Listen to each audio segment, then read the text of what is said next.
അപ്പോൾ തിരുവനന്തപുരത്തായിരുന്നു ഒരു സംശയം ഉണ്ടായിരുന്നു. തിരുവനന്തപുരത്ത് സെൻട്രലിൽ ജനാധിപത്യ കേരള കോൺഗ്രസിൻ്റെ സീറ്റായിരുന്നു. അതിപ്പോൾ കരമന ജനാർദ്ദനൻ നായരുടെ മകന് കൊടുത്തിട്ടുണ്ട് എന്നുള്ളതാണ്. അതൊരു മോശമല്ലാത്ത ചോയ്സ് ആയിട്ടാണ് ഞാൻ മനസ്സിലാക്കുന്നത്. ഒരു സ്വതന്ത്രനാണ് എന്നുള്ളതാണ്. മാത്രമല്ല കരമന ജനാർദ്ദനൻ നായർക്ക് അവിടെയുള്ള ഒരു വലിയ സ്വീകാര്യതയുണ്ട്. ആ കരമനയുടെ മാത്രമല്ല അധ്യാപകനായിരുന്നു അദ്ദേഹം. ഇദ്ദേഹം അധ്യാപകനാണ്. അധ്യാപകനായിരുന്നു. പിന്നീട് VRS എടുത്ത ആളാണ്. വലിയ സ്വീകാര്യനാണ് എന്നുള്ളതാണ്. അപ്പോൾ CP John versus Karamana Sudheesh ആയിരിക്കും അവിടെ മത്സരിക്കാൻ പോകുന്നത്. സുധീർ ആയിരിക്കും അവിടെ മത്സരിക്കാൻ പോകുന്നത്. അത് ചെറിയ കാര്യമല്ല, നല്ലൊരു മത്സരമാണ് അവിടെ കാഴ്ചവെക്കാൻ പോകുന്നത്. അപ്പോൾ ഇതാണ് ഇപ്പോഴത്തെ മത്സര ചിത്രം. 138 ഇടങ്ങളിൽ LDFിൻ്റെ ചിത്രം തെളിഞ്ഞു. 2 ഇടങ്ങളിൽ മാത്രമാണ് തെളിയാനുള്ളത്. അത് ഇന്ന് രാത്രിയോടുകൂടി പുറത്തു വരുമെന്ന് വിശ്വസിക്കുന്നു. മറുഭാഗത്ത് 140 മണ്ഡലങ്ങളിലും UDFിൻ്റെ സ്ഥാനാർത്ഥി പട്ടികയായിരിക്കുന്നു എന്നുള്ളതാണ്. പക്ഷേ ഈ കോൺഗ്രസിൻ്റെ സ്ഥാനാർത്ഥി പട്ടികയുമായി ബന്ധപ്പെട്ട് VD സതീശൻ എന്ന് ആവർത്തിച്ച് പറയുന്നത് കേൾക്കുമ്പോൾ യഥാർത്ഥത്തിൽ ഈ ഇസ്രയേലും അമേരിക്കയും കൂടി ഇറാനുമേൽ യുദ്ധം ആരംഭിച്ചപ്പോൾ ഉള്ള ട്രംപിൻ്റെ ആത്മവിശ്വാസമായിരുന്നു യഥാർത്ഥത്തിൽ VD സതീശൻ ഉണ്ടായിരുന്നത്. ഒറ്റ ദിവസം കൊണ്ട് ഇറാനെ നമ്മൾ തീർത്ത് കളയും എന്നാണ് പറഞ്ഞത്. 24 മണിക്കൂർ എന്ന് പറയാനുള്ള ആത്മവിശ്വാസം അതായിരുന്നു VD സതീശന്. പക്ഷേ പ്രഖ്യാപിച്ചു വന്നപ്പോഴാണ് രണ്ടാം ഘട്ടത്തിലെ കുരുക്കുകൾ അഴിക്കാൻ വേണ്ടിയിട്ട് ഒറ്റ ചോദ്യമേ ഉള്ളൂ നമുക്ക് പ്രതിപക്ഷ നേതാവിനോട്. ഒരു തർക്കവും ഉണ്ടായിരുന്നില്ലെങ്കിൽ, ഒരു പ്രശ്നവും ഉണ്ടായിരുന്നില്ലെങ്കിൽ രാത്രി 12:30-ക്ക് ശേഷം എന്തിനാണ് മല്ലികാർജ്ജുൻ ഖർഗെയുടെ വീട്ടിൽ പോയത്? മല്ലികാർജ്ജുൻ ഖർഗെയുടെ വീട്ടിൽ തെരഞ്ഞെടുപ്പ് സമിതി നടക്കുന്നത് മല്ലികാർജ്ജുൻ ഖർഗെയുടെ വീട്ടിലല്ലല്ലോ. തെരഞ്ഞെടുപ്പ് സമിതി നടക്കുന്നത് ACCയിലല്ലേ. കോർ കമ്മിറ്റി യോഗം കഴിഞ്ഞത് 5-ാം തീയതിയല്ലേ. മധുസൂദൻ മിസ്ട്രി ഇവിടെ വന്ന് സ്ക്രീനിങ് നടത്തിയത് 9-ാം തീയതിയല്ലേ. അതിനുശേഷം ഇത്രയും ദിവസം ഈ സ്ഥാനാർത്ഥികളെ ലിസ്റ്റ് ചെയ്യാൻ അല്ലെങ്കിൽ CECയുടെ മുൻപിൽ പരിഗണനയ്ക്ക് കൊടുക്കാൻ പറ്റിയില്ലെങ്കിൽ അതിനകത്തൊരു അപാകത സംഭവിച്ചു. ഇതൊക്കെ തുറന്നു പറയുന്നതിൽ എന്താ ബുദ്ധിമുട്ട്? ചില നേതാക്കൾ പറഞ്ഞല്ലോ ചില ബുദ്ധിമുട്ടുകൾ അനുഭവിച്ചിട്ടുണ്ട്, അത് തിരിച്ചടിയാണ് എന്നുള്ളത് പറയുക എന്നാണ്. അപ്പോൾ അടിസ്ഥാനമായി സത്യസന്ധത എന്നുള്ളത് നമ്മുടെ രാഷ്ട്രീയത്തിൽ വളരെ വിലപ്പെട്ട ഒരു കാര്യമാണ് എന്നുള്ളതാണ് ഏറ്റവും പ്രധാനപ്പെട്ട കാര്യം. അവിടെയാണ് യഥാർത്ഥത്തിൽ ഇന്ന് പ്രതിപക്ഷ നേതാവ് ആവർത്തിച്ചത് മറച്ചു പിടിക്കാൻ ശ്രമിക്കുന്നത്. എല്ലാവർക്കും അറിയാവുന്ന കാര്യമല്ലേ. രണ്ടാമത്തെ ഒരു പ്രധാനപ്പെട്ട കാര്യം, ഈ സ്ഥാനാർത്ഥി പട്ടികകളിൽ എനിക്കുള്ളൊരു വ്യക്തിപരം എന്ന് വേണമെങ്കിൽ പറയാമുള്ള വിയോജിപ്പ് അതിനകത്ത് സ്ത്രീ പങ്കാളിത്തത്തിൽ സംഭവിച്ചിരിക്കുന്ന വലിയ കുറവ് തന്നെയാണ്. ഞാൻ വളരെ ഗൗരവത്തിൽ കാണുന്നൊരു വിഷയമാണ്. ബാക്കിയുള്ള കാര്യങ്ങളെല്ലാം അവിടെ നിൽക്കുമ്പോഴും നോക്കൂ, നമ്മൾ അടുത്ത പാർലമെൻറ്റ് തിരഞ്ഞെടുപ്പിലേക്ക് 33% സംവരണം എന്നുള്ളത് മാറ്റി അല്ലേ, സ്ത്രീ സംവരണം കൊണ്ടുവരാൻ വേണ്ടിയിട്ട് ശ്രമിക്കുന്ന ഒരു സംവിധാനത്തിലേക്ക് പോവുകയാണ്. പാർലമെൻറ്റ് പാസ്സാക്കിയിരിക്കുക.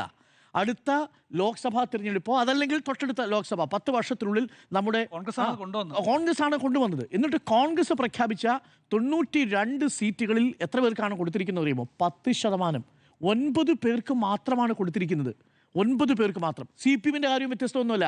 86 പേരെ പ്രഖ്യാപിച്ചെടുത്ത് CPM കൊടുത്തിരിക്കുന്നത് 10 പേർക്കാണ്. അല്ല, മൊത്തം 11 ഉള്ളൂ.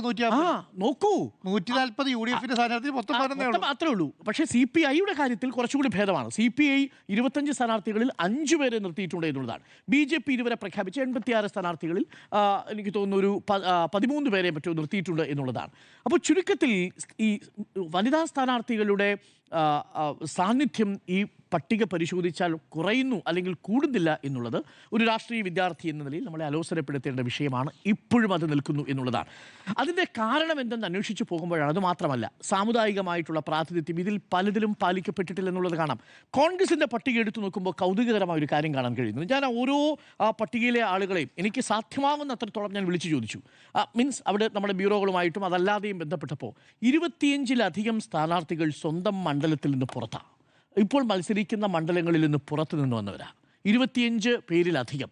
അതെന്തുകൊണ്ടാണ് അങ്ങനെ സംഭവിച്ചത്? ഇപ്പോൾ നമ്മുടെ സന്ദീപ് വാര്യർ തൃക്കരിപ്പൂർ പറയുന്നു, മിക്കവാറുമുള്ള മണ്ഡലങ്ങളിലെല്ലാം 25-ലധികം നമ്മൾ അന്വേഷിച്ചതിൽ ഈ ആ മണ്ഡലത്തിൽ താമസിക്കുകയോ ആ മണ്ഡലവുമായിട്ട് നേരിട്ട് പരിചയമില്ല. ഇപ്പോൾ ചിറയൻകീഴിലെ നമ്മുടെ രമ്യ ഹരിദാസിൻ്റെ കാര്യം നമ്മൾ പറഞ്ഞു.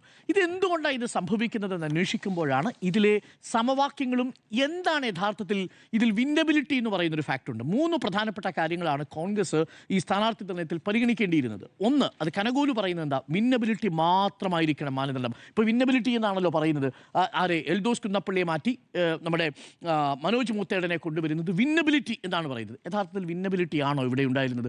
എന്ത് ഭിന്നബിലിറ്റിയാണ് തൃപ്പൂണിത്തുറയിലെ ദീപക് ജോയിയുടെ കാര്യത്തിൽ ഉണ്ടായിരുന്നത്, ലിജുവിനേക്കാൾ അല്ലെങ്കിൽ രാജു പി നായറിനേക്കാൾ ഉണ്ടായിരുന്നത്? വളരെ പ്രധാനപ്പെട്ട ഒരു ചോദ്യമല്ലേ. ഈ പല മണ്ഡലങ്ങളിലും ഇട്ടിരിക്കുന്ന സ്ഥാനാർത്ഥികളുമായിട്ട് അവിടുത്തെ ജനങ്ങൾക്ക് നേരിട്ടൊരു പരിചയം പോലും ഇല്ല എന്നുള്ളതാണ്. അതുകൊണ്ടാണ് അതിൽ വിന്നബിലിറ്റി ഒരു ഫാക്ടർ ആയിട്ടില്ല. പക്ഷേ രണ്ടാമത്തെ എന്താ, സാമുദായിക സമവാക്യം. അത് ഞാൻ ഇന്നലെ പറഞ്ഞു, എറണാകുളത്ത് എങ്ങനെയാണ് ആ സമുദായ സമവാക്യം പാലിക്കപ്പെടാതെ പോയത് എന്നുള്ളത്. മൂന്നാമത്തെ പ്രധാനപ്പെട്ട കാര്യം എന്താണെന്ന് അറിയാമോ? ഈ വിന്നബിലിറ്റിക്കും അപ്പുറത്തേക്ക് ഒരു സാമൂഹിക നീതിയുടെ കണ്ടന്റ് അതും പാലിക്കാൻ കഴിഞ്ഞിട്ടില്ല. അതാണ് നമ്മൾ സണ്ണി കബികാടിൻ്റെയും CK ജാനുവിൻ്റെയും ഒക്കെ കാര്യത്തിൽ പറഞ്ഞത്. ഇനി നോക്കൂ, അപ്പോൾ എന്താണ് കോൺഗ്രസിൻ്റെ സ്ഥാനാർത്ഥി പട്ടികയിൽ പ്രതിഫലിച്ചത്? അപ്പോൾ വിന്നബിലിറ്റി പ്രതിഫലിച്ചിട്ടില്ല, സാമൂഹിക നീതി പ്രതിഫലിച്ചിട്ടില്ല, സ്ത്രീ പ്രാതിനിധ്യം കാര്യമായിട്ട് അവിടെ പരിഗണിച്ചിട്ടില്ല. പിന്നെ പരിഗണിക്കപ്പെട്ട ഒരു ഘടകം എന്ന് പറയുന്നത് വ്യക്തി താല്പര്യങ്ങൾ കൃത്യമായിട്ടും അവിടെ പ്രതിഫലിച്ചിരിക്കുന്നു എന്നുള്ളതാണ്. പട്ടിക എടുത്ത് നോക്കിക്കഴിഞ്ഞാൽ നേരത്തെ മാധു പറഞ്ഞതുപോലെ ഇന്നിപ്പോൾ ചില പത്രങ്ങൾ അത് കണക്കുകൾ തന്നെ പറഞ്ഞിട്ടുണ്ട്. കോൺഗ്രസിൻ്റെ 92 സീറ്റിൽ 3-1 KC പക്ഷമാണ് പിടിച്ചെടുത്തിരിക്കുന്നത് എന്നുള്ളതാണ്. ഏറ്റവും കൂടുതൽ സീറ്റുകൾ KCയുമായി ചേർന്ന് നിൽക്കുന്നവരാണ്. അതെന്താണ് അങ്ങനെ വരാനൊരു കാരണം? അങ്ങനെയല്ലല്ലോ സംഭവിക്കുക. നോക്കൂ, ഉമ്മൻചാണ്ടിയുടെ കാലശേഷം കേരളത്തിൽ ഏറ്റവും പ്രബലമായിരുന്നത് A പക്ഷമായിരുന്നല്ലേ, A വിഭാഗമായിരുന്നില്ലേ? ആ Aയിലുണ്ടായിരുന്ന പലരും ഇപ്പോൾ ആർക്കൊപ്പമാണ്? KCക്കൊപ്പമാണ്. അത് തന്നെ അങ്ങോട്ടും ഇങ്ങോട്ടും ഫ്ലൂയിഡായിട്ട് നിൽക്കുന്ന അവസ്ഥയിലാണ്. നമ്മുടെ പരമ്പരാഗത ഗ്രൂപ്പ് സമവാക്യങ്ങൾ മാറുകയും അധികാരമുള്ളിടത്തേക്ക് വളരെ വേഗം വ്യക്തിപൂജയുടെ അടിസ്ഥാനത്തിൽ കാര്യങ്ങൾ മാറുകയും ചെയ്തിട്ടുണ്ട് എന്നുള്ളതാണ്. അപ്പോൾ KC ഇപ്പോൾ തൃശ്ശൂരിൽ 5 ഇടങ്ങളിൽ KCയുടെ വിശ്വസ്തരുണ്ട്. കോഴിക്കോട്, കണ്ണൂർ, ഇടുക്കി, തിരുവനന്തപുരം 3 വീതമാണ്. ഇപ്പോൾ എറണാകുളത്താണെങ്കിൽ മാത്യു കൊള്ളാടൻ നേരിട്ട് KC, ടോണി ചെമ്മണ്ണി പറയുമ്പോൾ സ്വാഭാവികമായിട്ടും Aയുടെ കൂടി ഭാഗമായിട്ട് വരും. അതേപോലെ മനോജ് മുത്തേടൻ, ബെന്നി ബെഹനാനാണ് പേര് സജസ്റ്റ് ചെയ്തെങ്കിലും അവസാന നിമിഷം വരെയും KCയുടെ പിന്തുണ കൂടി അതിനുണ്ടായിരുന്നു. കാരണം എന്താ? എൽദോസ് കുന്നപ്പള്ളിയെ വെട്ടണം. എൽദോസ് കുന്നപ്പള്ളി ആരുടെ കക്ഷിയാണ്?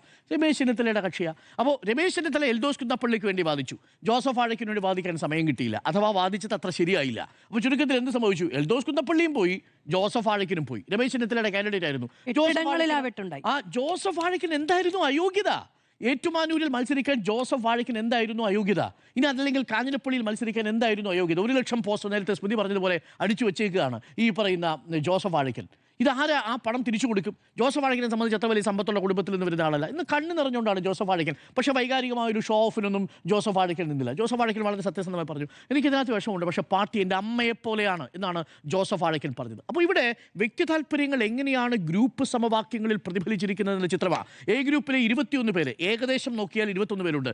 ചെന്നിത്തല അനുയായികൾ 16 പേര്. അതിലാണ് നമ്മൾ ഈ പറഞ്ഞ വെട്ടിക്കിട്ടിയവരിൽ ബാബു പ്രസാദ് ഉണ്ട്, സുബ്രഹ്മണ്യമുണ്ട്, ജോസഫ് വാഴയ്ക്കനുണ്ട്, എൽദോസ് ഉണ്ട് എന്നുള്ളതാണ്. അബ്ദുൾ റഷീദനാവട്ടെ തളിപ്പറമ്പിൽ മത്സരിക്കേണ്ട അബ്ദുൾ റഷീദിനെ എടുത്ത് ധർമ്മടത്ത് കൊണ്ടിടുന്ന സാഹചര്യം ഉണ്ടായി. രമേശ് ചെന്നിത്തലയ്ക്കൊപ്പം നടന്നതാണ്. അപ്പോൾ ഏറ്റവും കൂടുതൽ വെട്ടുകിട്ടിയ നേതാക്കളിൽ 2 പേരിൽ ഒന്ന് രമേശ് ചെന്നിത്തലയും മറ്റൊന്ന് VD സതീശനുമാണ്. VD സതീശൻ്റെ കാര്യത്തിലാണെങ്കിൽ സ്വന്തം ജില്ലയിൽ പോലും വലിയ മേധാവിത്വം ഉണ്ടാക്കാൻ സാധിക്കാതെ പോയി. ഷിയാസിനെ കിട്ടി എന്ന് നിർത്തിക്കഴിഞ്ഞാൽ അതാണ് വാക്കൗട്ട് വരെ നടത്തിയതിനു ശേഷമാണ്. അതാണ്, അതും അത്രയും ശക്തമായി സമ്മർദ്ദം ചെലുത്തിയതിനു ശേഷമാണ്. അടൂർ പ്രകാശിന്റെ കാര്യത്തിൽ രമ്യ ഹരിദാസും മീനാങ്കൽ കുമാറും ശാന്തകുമാറും അടൂർ പ്രകാശിന്റെ കാറ്റഗറിയിൽ നിന്ന് വന്നവരാണ്. K സുധാകരന്റെ കാര്യത്തിൽ ഈ പറയുന്ന KP ഷാജുവിന്റെ കാര്യം മാത്രമാണ് നമുക്കറിയാവുന്നത്, നേരിട്ടറിയാവുന്നത്. ബെന്നി ബെഹനാൻ, മനോജ് മുത്തേടൻ്റെ കാര്യവും പിന്നെ സിറ്റിംഗ് MLA ആണ് ചാലക്കുടിയിലുള്ള നമ്മുടെ സനീഷ് കുമാറും. ആന്റണിക്ക് പോലും സ്ഥാനാർത്ഥിയുണ്ട് പൂഞ്ഞാറിൽ നിന്ന്, നമ്മുടെ MK സെബാസ്റ്റ്യൻ. അപ്പോൾ വ്യക്തികളുടെ നിർദ്ദേശങ്ങൾ പാലിക്കപ്പെട്ടിരിക്കുന്ന, വ്യക്തികളുടെ താല്പര്യങ്ങൾക്കനുസരിച്ച് ക്യൂറേറ്റ് ചെയ്യപ്പെട്ടിരിക്കുന്ന, സംവിധാനം ചെയ്യപ്പെട്ടിരിക്കുന്ന ഒരു പട്ടികയാണ് പുറത്തു വന്നിരിക്കുന്നത് എന്നുള്ളതാണ് കോൺഗ്രസിൻ്റെ ചിത്രത്തിൽ നിന്ന് മനസ്സിലാക്കാൻ സാധിക്കുന്നത്. നിർഭാഗ്യവശാൽ അതിൽ പാലിക്കാൻ സാധിച്ചിട്ടില്ല. മറുഭാഗത്തിന് CPMന്റെ പട്ടികയിലേക്ക് വരുമ്പോൾ ഉയരുന്ന പ്രധാനപ്പെട്ട ചോദ്യം അതിനകത്ത് ഇതൊക്കെ പാലിച്ചിട്ടുണ്ടോ എന്നുള്ളതാണ്. അവിടെ സിറ്റിംഗ് MLAമാർക്ക് 2 ടേമിൻ്റെ കാര്യത്തിൽ ഇളവ് കൊടുത്തത് ആർക്ക് മാത്രമാണ്? 2 ടേമിൻ്റെ കളവിൽ പാർട്ടിയുടെ ഇപ്പോഴത്തെ തീരുമാനം, ഇന്നിപ്പോൾ മുഖ്യമന്ത്രി പല ചാനലുകളിലും കൊടുത്ത അഭിമുഖത്തിൽ പറയുന്നത്, വിജയിക്കാൻ കഴിവുള്ള സീറ്റുകളിൽ അവിടെ 2 ടേമിനെ പരീക്ഷിക്കുകയും വിജയസാധ്യതയില്ലാത്ത മണ്ഡലങ്ങളിൽ അത് MLAമാരെ പരിചയസമ്പന്നരായ അതായത് ആൾക്കാരെ മത്സരിപ്പിക്കാൻ അനുവദിക്കുകയും ചെയ്യുക എന്നുള്ളതായിരുന്നു. അവിടെ പേരാവൂരിൽ മത്സരിപ്പിക്കാനായിട്ട് ശൈലജ ടീച്ചറെ വിട്ടതിന് പിന്നിൽ മട്ടന്നൂരിലെ ഒരു സേഫായിട്ടുള്ള മണ്ഡലത്തിൽ നിന്ന് പിടിച്ചെടുക്കാൻ വേണ്ടി വിട്ടു എന്നുള്ളതാണ്. നിലവിലത്തെ ചിത്രം അനുസരിച്ച് പേരാവൂരിൽ നല്ല മത്സരം കാഴ്ചവെക്കാൻ സാധിക്കുമെന്നാണ് നമ്മളും പ്രതീക്ഷിക്കുന്നത്. ഇതാണ് മൊത്തത്തിൽ ഇപ്പോൾ പുറത്തു വന്നിരിക്കുന്ന ചിത്രം. അതിൽ ഒരു കാര്യം കൂടി പറഞ്ഞ് അവസാനിപ്പിക്കാം. ഇതിലിപ്പോൾ കോൺഗ്രസ് നേരിടുന്ന പ്രശ്നം എന്ന് പറയുന്നത് അങ്ങ് കാസർഗോഡ് മുതൽ എനിക്ക് തോന്നുന്നു തളിപ്പറമ്പിലാണ് യഥാർത്ഥത്തിൽ വലിയ പ്രശ്നം ഇപ്പോൾ നിൽക്കുന്നത്. കൊയ്യം ജനാർദ്ദൻ്റെ കാര്യത്തിലാണെങ്കിലും ശരി, വിജിൽ മോഹൻ്റെ കാര്യത്തിലാണെങ്കിലും ശരി, അവിടെ വലിയ രീതിയിലുള്ള വിമത പ്രശ്നമുണ്ട്. അവർ ഉന്നയിക്കുന്ന ചോദ്യം ഇതാണ്, നിങ്ങൾ CPMൽ നിന്ന് വന്നവർക്ക് എന്തിനാണ് നിങ്ങൾ കൊടുക്കുക? നിങ്ങൾ സീറ്റ് കൊടുക്കുന്നതിന് ന്യായീകരണമെന്നാണ്. ഇവിടെ കഴിവുള്ളവർ നിൽക്കുമ്പോൾ എന്നുള്ളതാണ് ഈ നേതാക്കൾ ചോദിക്കുന്നത്. NS ദുസൂരിനെ പോലെയുള്ള യൂത്ത് കോൺഗ്രസിൻ്റെ സംസ്ഥാന വൈസ് പ്രസിഡന്റുമാരടക്കം ഇന്ന് കലാപക്കൊടി ഉയർത്തി പാർട്ടിയിൽ നിന്ന് പുറത്തേക്ക് പോകുന്നു. ഇന്ന് 2 പേരാണ് BJPയിൽ ചേർന്നത്. ഒന്ന് ചിറയൻകീഴിൽ നിന്നൊരു യൂത്ത് കോൺഗ്രസിൻ്റെ നേതാവ്, ഒന്ന് നേരത്തെ പറഞ്ഞ അരുൺ അരുൺ രാജ്, KPCCയുടെ എക്സിക്യൂട്ടീവ് അംഗം കൂടിയായ അരുൺ രാജും പുറത്തു പോകുന്ന സാഹചര്യമുണ്ടായി. എന്തുകൊണ്ടാണ് ഈ പ്രശ്നങ്ങളെ കോൺഗ്രസിന് നേരിടാൻ പറ്റാത്തത്? ഇന്ന് ഇതിനകത്ത് പറഞ്ഞതിൽ വെച്ച് ഏറ്റവും ഗുരുതരമായ ഒരു സ്റ്റേറ്റ്മെന്റ് വന്നിരിക്കുന്നത് നുസൂറിൻ്റെയാണ്. നുസൂർ പറഞ്ഞിരിക്കുന്നത് വാമനപുരത്ത് പാലോട് രവിയെ മാറ്റിയതിന് പിന്നിൽ SDP-യുടെ സമ്മർദ്ദമുണ്ടെന്നും അവിടെ സുധീർ ഷാ പാലോടിനെ കൊണ്ടുവന്നത് SDP-യുടെ താല്പര്യപ്രകാരമാണെന്ന് പറഞ്ഞിരിക്കുന്നത് ആരാ? യൂത്ത് കോൺഗ്രസിന്റെ മുൻ സംസ്ഥാന വൈസ് പ്രസിഡന്റാണ്. അവിടെ വേറൊരു കാര്യം കൂടി പറഞ്ഞിട്ടുണ്ട്. കോർപ്പറേഷൻ തിരഞ്ഞെടുപ്പിൽ വലിയ രീതിയിൽ BJP കോൺഗ്രസ് ഡീൽ ഉണ്ടായിരുന്നു, 2:1 എന്ന നിലയിൽ അവിടെ ഡീൽ ഉണ്ടായിരുന്നു എന്നുള്ള കാര്യം പറഞ്ഞിരിക്കുന്നത് മറ്റാരുമല്ല, യൂത്ത് കോൺഗ്രസിന്റെ സംസ്ഥാന വൈസ് പ്രസിഡന്റാണ്. അടുത്ത ഡീൽ വരാൻ പോകുന്നു അരുവിക്കരയിൽ നിന്നാണ് പറയുന്നത്. അടുത്ത ഡീൽ വരാൻ പോകുന്നു നേമത്തെന്നാണ് പറയാൻ പോകുന്നത്. അപ്പോൾ പറയുന്നത് ആരാണ്? സംസ്ഥാനത്തെ യൂത്ത് കോൺഗ്രസിന്റെ വൈസ് പ്രസിഡന്റ് പറയുകയാണ് തിരുവനന്തപുരത്ത് കോർപ്പറേഷൻ തിരഞ്ഞെടുപ്പിൽ ഒരു UDF BJP ഡീൽ ഉണ്ടായിരുന്നു എന്നുള്ളത്. സ്ഥാനാർത്ഥി ചിത്രം തെളിയുമ്പോൾ യഥാർത്ഥത്തിൽ ഈ ഘടകങ്ങളൊക്കെ വളരെ പ്രധാനപ്പെട്ട കാര്യമാണ്. ഇനി വരുന്ന ദിവസങ്ങളിൽ ഇതൊക്കെ വലിയ ചർച്ചാ വിഷയമാകാനുള്ള സാധ്യതയുമുണ്ട് എന്നാണ് നമ്മൾ മനസ്സിലാക്കുന്നത്. ചുരുക്കത്തിൽ ചിത്രം തെളിഞ്ഞു, അതിൽ വനിതാ പ്രാതിനിധ്യം മതിയായി ഒരു ലിസ്റ്റിലുമില്ല എന്നുള്ളതാണ് ഇപ്പോൾ തെളിയുന്നതിലെ ഏറ്റവും ഖേദകരമായ